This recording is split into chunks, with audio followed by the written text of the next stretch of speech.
You wake up, reach for your phone, and before your feet touch the floor, your mind is already owned. Messages, headlines, videos, opinions, jokes, outrage, noise. A few minutes become a few more, and somehow the day begins not with intention, but with surrender. It feels harmless in the moment. It even feels deserved. You worked hard, you're tired, you need a break.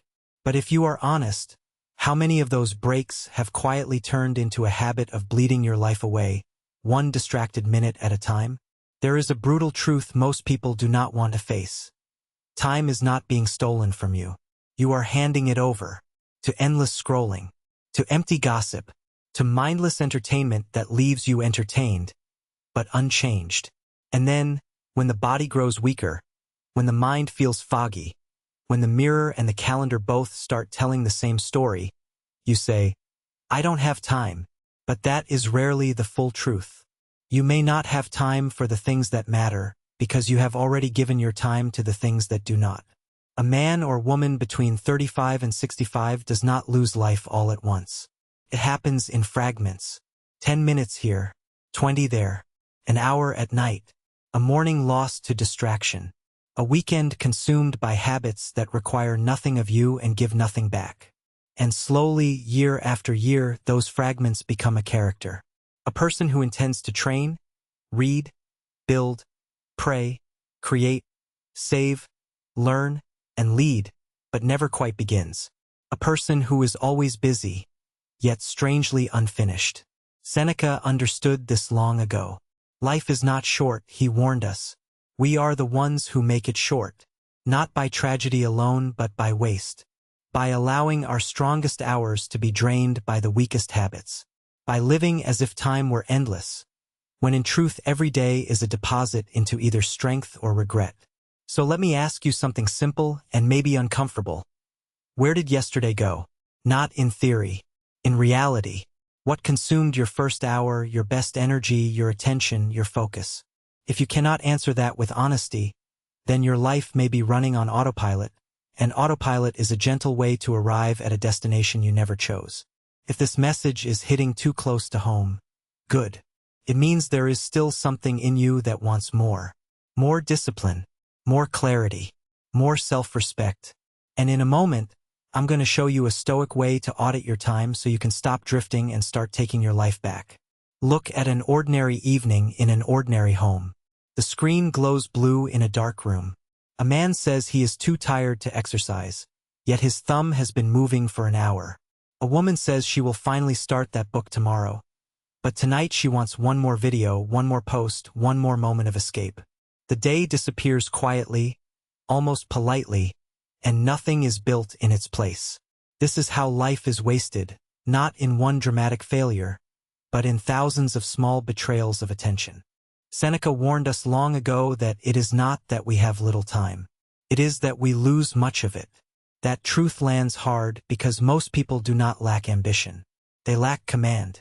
They wake up with intentions, but by noon they are already reacting to messages, notifications, errands, distractions, and other people's priorities. Their strongest hours are given away before they even notice the exchange. And at the end of the week, they feel the familiar shame of a man or woman who knows they were meant for more. The first step is not motivation. It is honesty. Sit down and ask, without flattering yourself, where your hours actually go. Not where you hope they go. Not where you think they go. Where they truly go. If you tracked the last 3 days, you would probably find dead space everywhere. The half hour after waking, the empty stretch after lunch, the late-night drift that steals tomorrow's energy before tomorrow arrives. These are not harmless gaps. They are open doors. And through those doors, mediocrity walks in wearing comfortable clothes. A disciplined life begins when you stop treating time like an endless supply. Every hour has a cost. Every distraction charges rent. The man who cannot say no to nonsense will never have enough strength left for what matters. The woman who keeps surrendering her focus will always feel busy and strangely behind. So ask yourself, what is your phone taking from you? What is your couch taking from you? What is your habit of just 5 minutes taking from your future? If this is striking a nerve, good. It should. Because discomfort is often the first sign that truth has entered the room. And once you see it clearly, you cannot pretend anymore. You begin to understand that reclaiming time is not about squeezing more tasks into a crowded life. It is about removing what weakens you so you can finally become who you said you wanted to be. In the next moment, we will turn that awareness into a practical audit you can use immediately, without excuses and without delay. The first step is almost embarrassingly simple, and that is exactly why so many people avoid it. Sit down with a notebook or open the notes on your phone and write down where your time actually goes. Not where you think it goes. Not where you wish it went. Where it goes. The hour after waking. The empty stretches between tasks. The 10 minutes here, the 20 minutes there. The endless drift into a screen that promises relief and leaves you more tired than before. This is where the truth begins to sting. Most people do not lose their lives in one great disaster. They leak them away in tiny habits. A man says he has no time to exercise, yet he can spend 40 minutes watching strangers argue online. A woman says she is too busy to read, yet she can return to the same useless conversation 3 times a day. A birthday passes, then another, and the same voice inside whispers, "Tomorrow." But tomorrow is not a plan. It is a hiding place. If you want control, you must become honest enough to look at your own patterns without flinching. That means identifying the places where your attention is being sold for nothing. Social media, gossip, background noise, constant checking. The little rewards that feel harmless but slowly weaken your focus, your discipline, and your respect for yourself. Ask yourself a hard question. If someone watched how I spent my last 7 days, would they believe I am serious about my future? There is a quiet dignity in admitting the waste. Not shame, not self-hatred. Clarity. Because once you see the leak, you can seal it. Once you see the enemy, you can name it. And once you name it, it loses some of its power. You do not need a perfect life. You need a disciplined one. A life where your hours are not owned by impulse, but directed by purpose.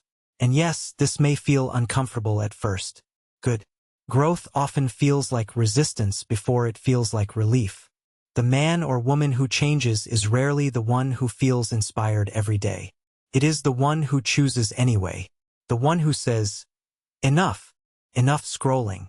Enough drifting. Enough pretending that exhaustion is the same thing as effort. If any of this sounds familiar, take a second and really ask yourself, where is your time going when no one is watching? Because the next step is not about wishing for more hours. It is about reclaiming the ones you already have, and that changes everything. The first step is almost embarrassingly simple. Tell the truth. Not the polished version you say out loud, and not the version that makes you sound busy and important. The truth. How many minutes disappear before the phone is even out of your hand in the morning? How many evenings dissolve into just one more video, one more headline, one more pointless conversation that leaves you emptier than before?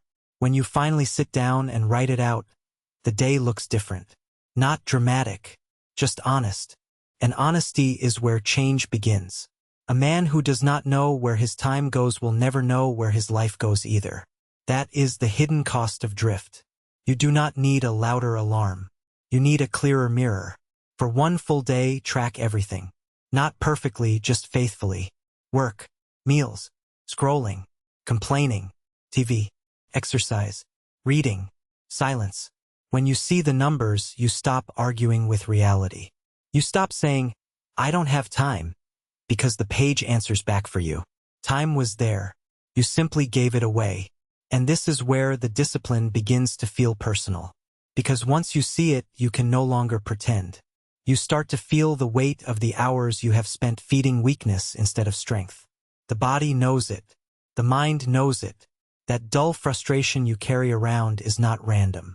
It is the consequence of too many days spent living below your potential. So you begin to cut. Not everything at once. Just enough to create space for what matters. 20 minutes reclaimed from mindless scrolling becomes a walk. An hour reclaimed from gossip becomes a book. A half hour reclaimed from noise becomes a workout, a prayer, a journal, a plan. This is how men and women rebuild themselves.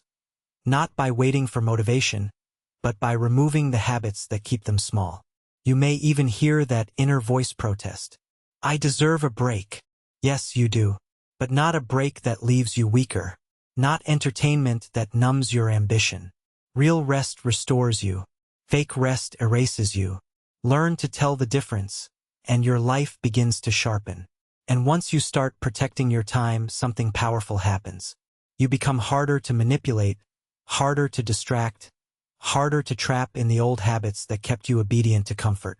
You begin to reclaim your attention, and with it, your dignity. If this is hitting close to home, good. That means you are awake.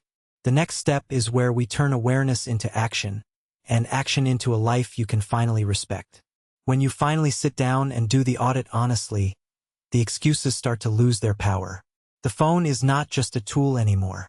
It has become a refuge, a place to disappear, a way to avoid the discomfort of silence, the work waiting in the corner, the body that needs movement, the book that has been gathering dust, the conversation that should have happened weeks ago.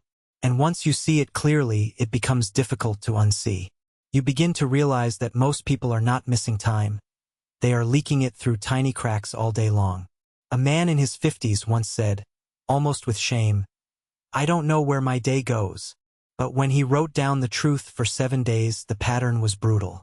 10 minutes here, 20 minutes there, an hour of just relaxing. Another hour lost to videos that meant nothing 5 minutes later. By the end of the week, he had given away enough time to build a stronger body, learn a useful skill, and repair a part of his life he kept calling too late. That is the hidden violence of distraction. It doesn't announce itself. It seduces you quietly, then leaves you empty-handed. This is where discipline begins. Not with grand speeches, not with a dramatic new identity. It begins with a simple refusal to live like a consumer of your own days. There is a powerful difference between being busy and being deliberate. Busy people fill their time. Deliberate people direct it. Busy people react. Deliberate people choose. And choice, once recovered, changes everything. You do not need a perfect schedule. You need a clean one, a few protected hours, a boundary around your mornings, a decision to stop bargaining with the lesser version of yourself. Because every time you say yes to another useless distraction, you are saying no to strength, no to clarity, no to the person you keep promising you will become soon. But soon is a dangerous word. Soon is where good intentions go to die. And yet, this is not about punishment. It is about dignity. There is something deeply restoring about ending a day and knowing you used it well. About closing the laptop without that sick feeling that your best energy went somewhere meaningless. About looking in the mirror and no longer feeling like a man who was carried by the current. That kind of respect for your own time changes the way you stand, speak, and move through the world. So ask yourself honestly, what is consuming your hours and what is it costing you? If that question hits a nerve, good. It should. Because the next step is not more information. It is action. And in the final part, we are going to turn this awareness into a practical system you can start using today. So the question is no longer whether time is slipping away. The question is whether you're finally willing to stop handing it over. Because once a man sees the truth clearly, he can never unsee it. The hours didn't disappear on their own. They were traded little by little for comfort, for distraction, for habits that ask for nothing and give back even less. Picture the end of an ordinary day. The room is quiet. The phone is face down on the table. The television is still glowing in the background. And somewhere inside that silence, there is a familiar unease. Not guilt alone, but something heavier. The feeling that you were meant for more than this. That your strength, your attention, your life force were never meant to be leaked into endless noise. That is where change begins. Not in some dramatic fantasy of a new identity, but in a simple, honest decision. Today I will know where my time goes. Today I will stop pretending I am powerless. Today I will live like my life belongs to me. And once that decision is made, everything starts to shift. You begin to speak differently. You begin to move differently. You stop explaining your weakness as if it were a personality trait. You stop saying, I don't have time, when what you really mean is, I have not taken control. There is power in that honesty. There is dignity in it. It is the first breath of a stronger life. A wiser man does not need perfect circumstances. He needs discipline. He needs direction. He needs the courage to waste less of himself on things that leave him empty. Read 1 page. Walk 1 block. Train for 20 minutes. Call the person you keep avoiding. Clean the space around you. Protect 1 hour as if it were gold, because it is. Seneca understood what modern life tries to hide. Death does not come with a warning that feels loud enough. Time leaves quietly. That is why the disciplined man does not wait for motivation. He audits his hours. He chooses what deserves his attention. He becomes difficult to distract and impossible to defeat. If this message hit a nerve, good. Let it. A life can be recovered 1 decision at a time, but only if you stop lying to yourself about the cost of delay. If you found value here, give this video a like so it can reach someone who needs the same wake-up call. And tell me in the comments, what is the first thing you will remove from your day to take back your life? And if you are ready to keep building that stronger version of yourself, subscribe now because this is only the beginning.